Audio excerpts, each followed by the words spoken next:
Hello बच्चों। हमारा प्रश्न दिया हुआ है, यदि विलेय जिसका मोलर द्रव्यमान 50 ग्राम प्रति मोल के 1 ग्राम को विलायक के 50 ग्राम में घोला जाता है, क्वथनांक में 1 केल्विन का उन्नयन होता है, तब विलायक का मोलर क्वथनांक स्थिरांक है 2, 3, 2.5 या 5।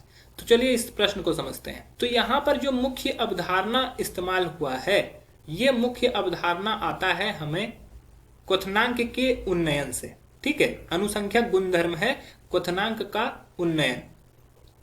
क्वथनांक का उन्नयन, क्वथनांक का उन्नयन मतलब कि अगर कोई अवाष्पशील पदार्थ को किसी विलेय में डालते हैं, विलयन का क्वथनांक में उन्नयन होता है, इसी को हम लोग क्वथनांक का उन्नयन कहते हैं, जिसमें डेल्टा टीबी सीधा समानुपाती होता है मोलारिटी के।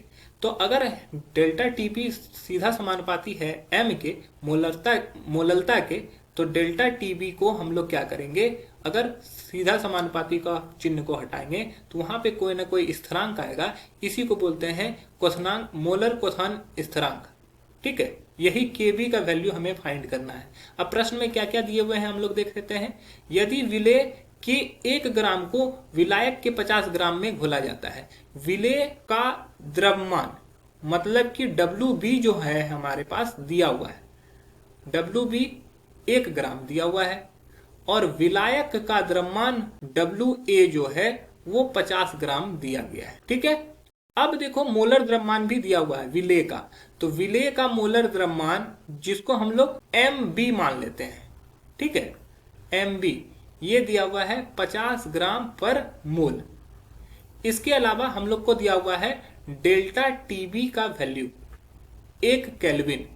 तो हम लोग को केबी का वैल्यू फाइंड करना है कि क्या होगा, तो इस फॉर्मूला में पुट कर देते हैं। डेल्टा टीबी इक्वल टू क्या हो जाएगा, केबी, और m का यहाँ पे वैल्यू पुट कर देंगे, तो m क्या होता है, विलेय के मोल मतलब कि WB बाय MB इंटू विलायक का द्रव्यमान, विलायक का द्रव्यमान मतलब कि W1, और ये जो होना चाहिए केजी में होना चाहिए। अगर ये ग्राम में है तो इसको 1000 से गुना करना होगा।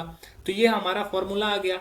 अभी सभी चीज का वैल्यू हमें यहाँ पे पुट कर देना है। तो डेल्टा टीबी का वैल्यू जो दिया हुआ है वो 1 दिया हुआ है, केबी का वैल्यू हमें फाइंड करना है, WB का वैल्यू दिया हुआ है 1 ग्राम, MB का दिया हुआ है 50 ग्राम प्रति मोल, WA का वैल्यू दिया हुआ है 50 ग्राम, और इसको 1000 से गुना किया जा रहा है। तो ये 0 0 कैंसिल हम लोगों ने कर दिया। तो केबी का वैल्यू अगर यहाँ से फाइंड करेंगे तो ये हो जाएगा 25/10, मतलब कि ये है जो हमारा आ जाएगा 2.5। तो ऑप्शन सी जो दिया हुआ है वो हमारा सही उत्तर है, बाकी सभी उत्तर गलत हो जाएंगे। आशा है कि यह प्रश्न आपको समझ में आया होगा। धन्यवाद।